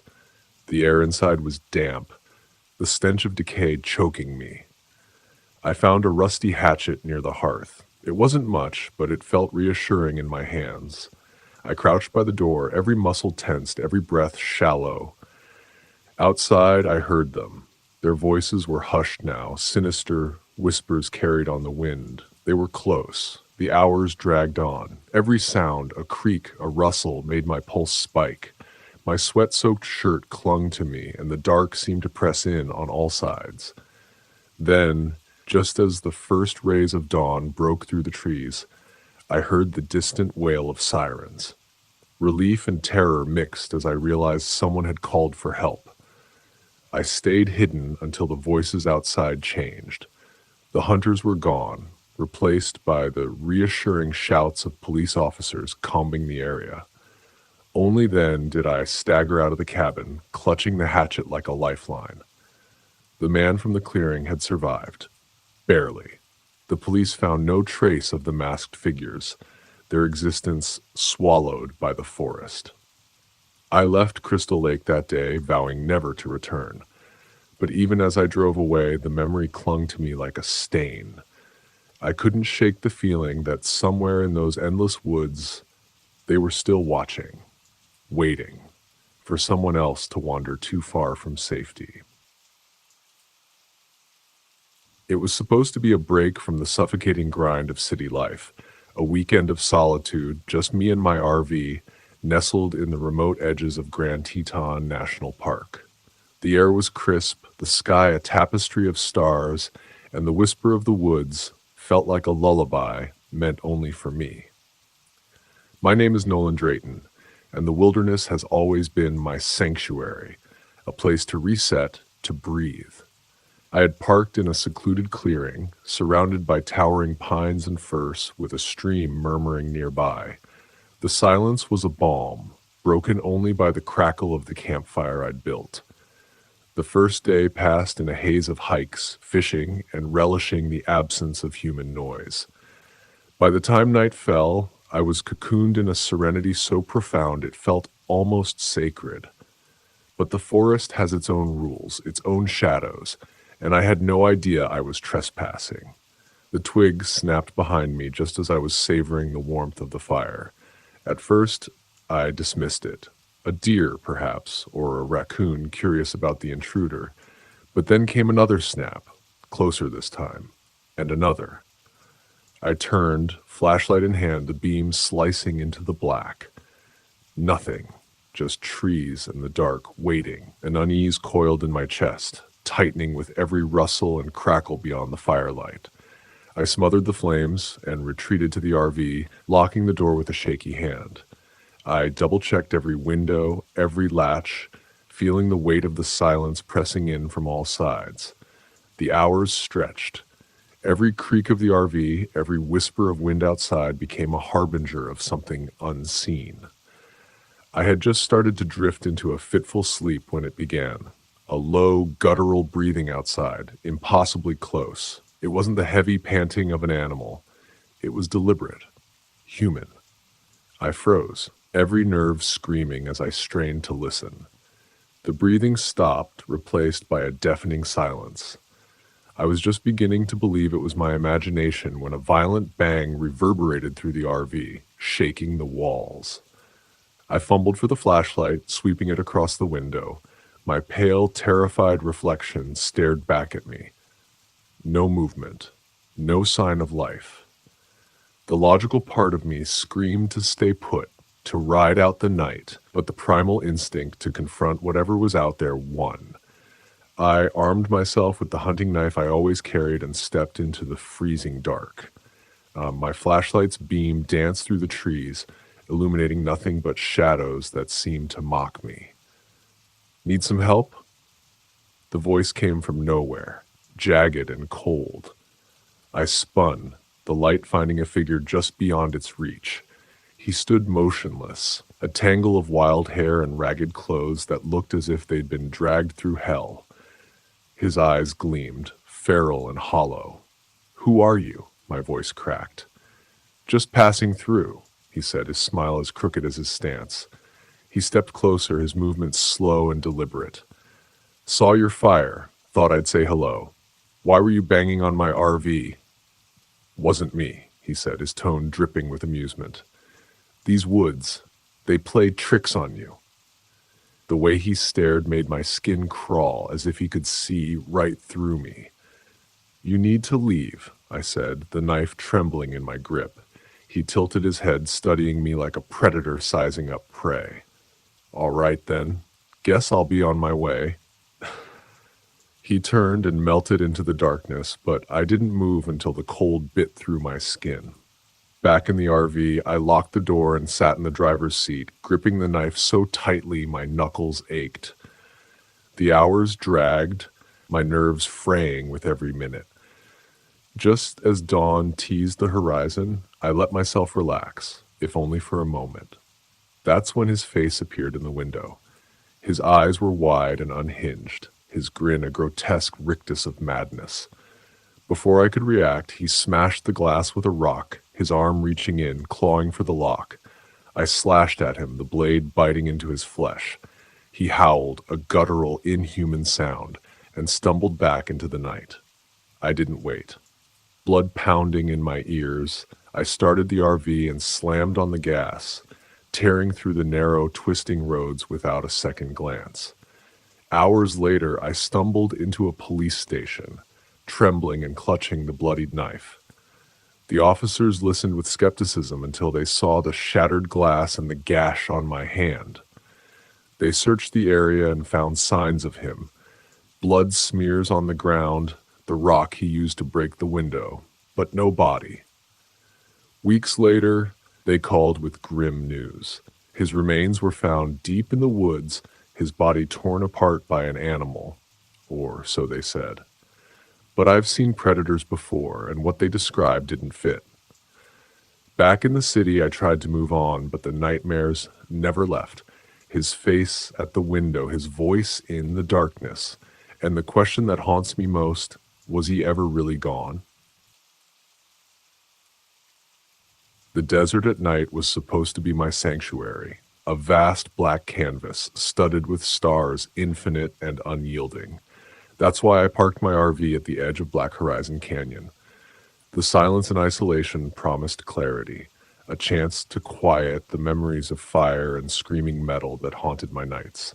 Stepping outside, the cool desert air nipped at my skin, carrying with it a deceptive purity. The Milky Way stretched above, a radiant smear of light in the dark expanse. For the first time in months, I felt small in a way that wasn't suffocating. But then I saw it, a faint, flickering glow at the edge of the canyon. It wasn't a plane, no sound, no red blinking lights, just a pale, pulsing orb hovering silently before it vanished into the night. "Atmospheric trick," I whispered to myself. Yet the unease it left in my chest lingered like a warning I didn't want to heed. The next day I met Elliot. I'd driven a few miles along the canyon to stretch my legs when I spotted him leaning against a warped wooden fence near a cattle pen that looked like it hadn't seen life in years. His face was carved with deep lines, his hat bleached from the merciless sun. "You camping out here?" he asked, his voice low and gravelly like the ground itself was speaking. "Yeah," I replied, forcing a smile. "Nice and quiet, great view of the stars." Elliot spat into the dust, and his expression grim. "Quiet's not always a good thing. You see the lights?" I froze. "Lights? You mean the thing last night? Thought it was a plane." "Not a plane," he said flatly, "and not anything good. Best pack up and go." "Why?" I asked, my voice tight with a nervous laugh. "They don't just watch," Elliot murmured, his eyes narrowing. "They take." Before I could press him further, he turned and walked away, disappearing into the desolate expanse like a ghost returning to the earth. That night, the lights came back. I told myself I was setting up the telescope to stargaze, to lose myself in something bigger than the gnawing guilt that followed me like a shadow. But deep down, I was looking for them. At first, there was only one, far off in the distance, a soft blue orb floating above the canyon. Then another appeared, closer, its glow spilling faint light across the desert floor. They moved slowly, deliberately, as if searching for something. For someone. The air vibrated with a low hum, a sound that wasn't just heard but felt, crawling into my bones. My chest tightened, panic rising like bile in my throat. Then, as abruptly as they appeared, the lights winked out. The following day, Marissa found me. She appeared as I was elbow deep in my RV's engine, trying to chase away the memory of that hum. "Hope the lights didn't bother you," she said, her tone far too casual for what I'd experienced. "You've seen them?" I asked, my voice cracking. "Everyone out here has." She introduced herself as part of a research team studying the canyon, but her words felt rehearsed, like she was trying to downplay the terror behind her eyes. "What are they?" "We don't know," she admitted, "but they're not natural. They're aware. And the people they take, when they come back, they're not the same." That night, I stayed inside the RV, curtains drawn tight, lights off. But the lights didn't care. Their glow seeped through every crack, painting the walls with twisting, living shadows. The hum returned, louder now, like a voice calling from somewhere just beyond comprehension. My radio crackled. "Caleb," a voice whispered, soft but unmistakable. I snatched the radio, my hands trembling. "Who is this?" No answer. The lights pulsed brighter, and the shadows writhed across the walls, stretching toward me. The hum grew deafening, drilling into my skull until I couldn't think, couldn't breathe. I burst outside, flashlight in hand, heart hammering. The lights surrounded me, circling like vultures. Their glow seemed to pierce through me, stripping away every layer of armor I'd built around myself.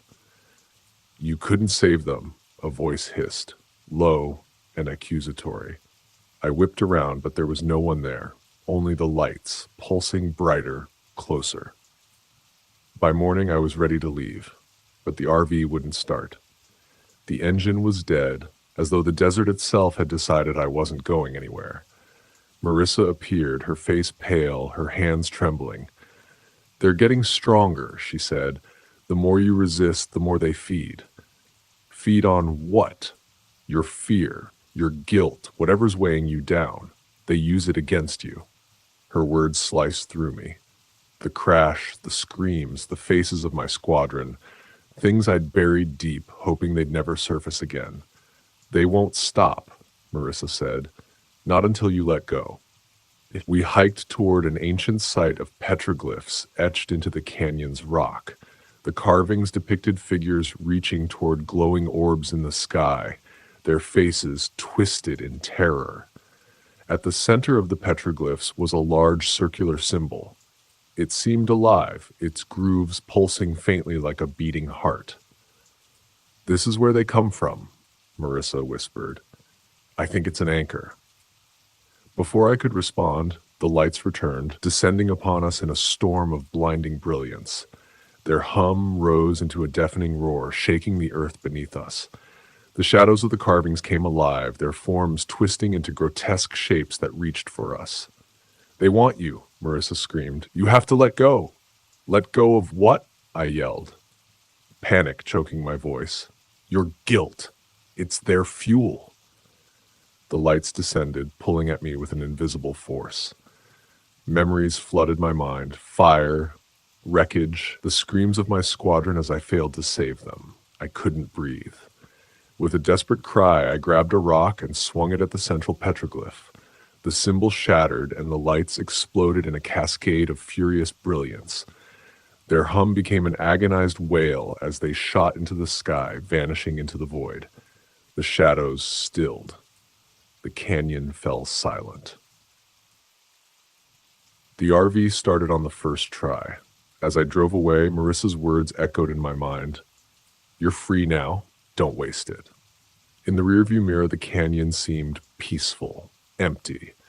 But just before I rounded the bend, I saw it, a faint flicker of light on the horizon, and I drove faster.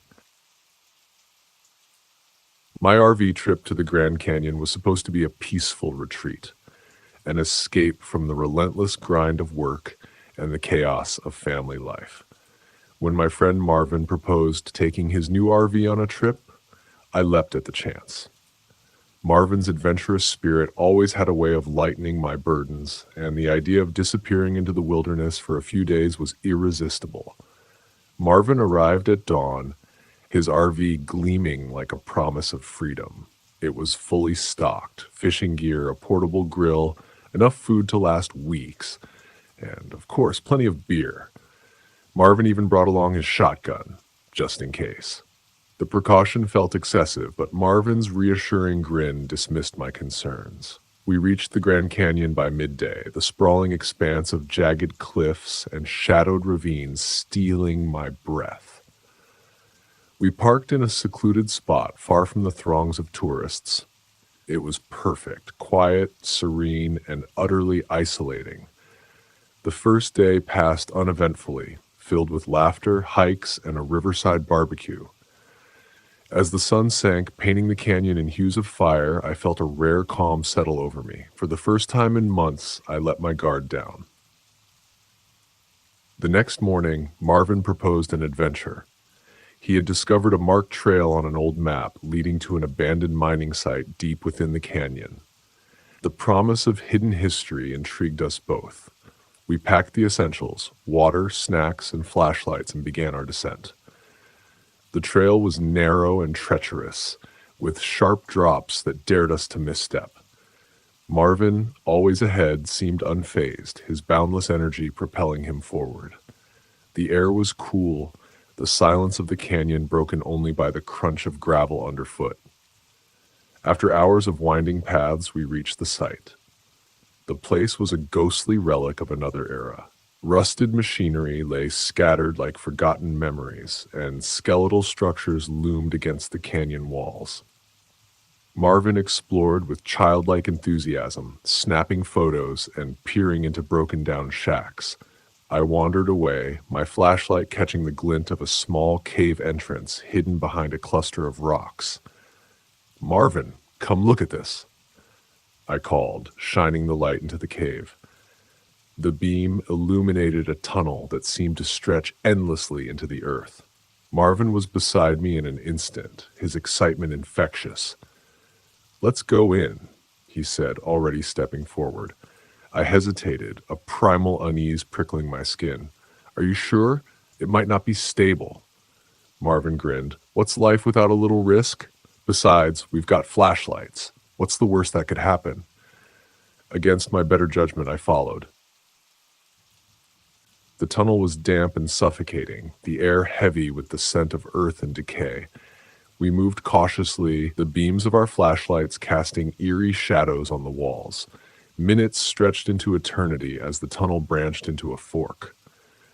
Marvin chose the left path and we pressed on. That's when we heard it, a faint rhythmic sound echoing through the cave, like drumming. My pulse quickened, the unease now a gnawing fear. Marvin, ever curious, quickened his pace. I struggled to keep up, every step amplifying the sense that we were intruding. The tunnel opened into a cavernous chamber. Our flashlights revealed a makeshift camp.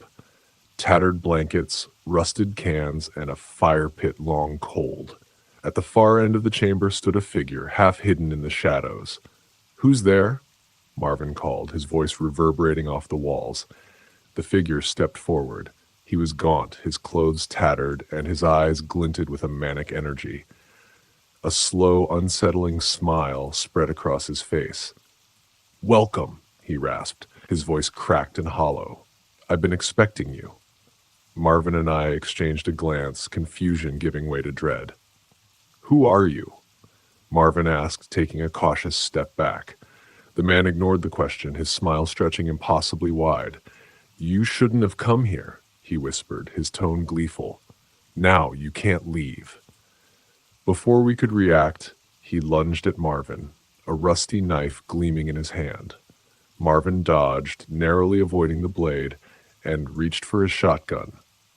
I scrambled to shine my flashlight into the man's eyes, the beam momentarily stunning him. "Stay back!" Marvin shouted, the shotgun trained on the man.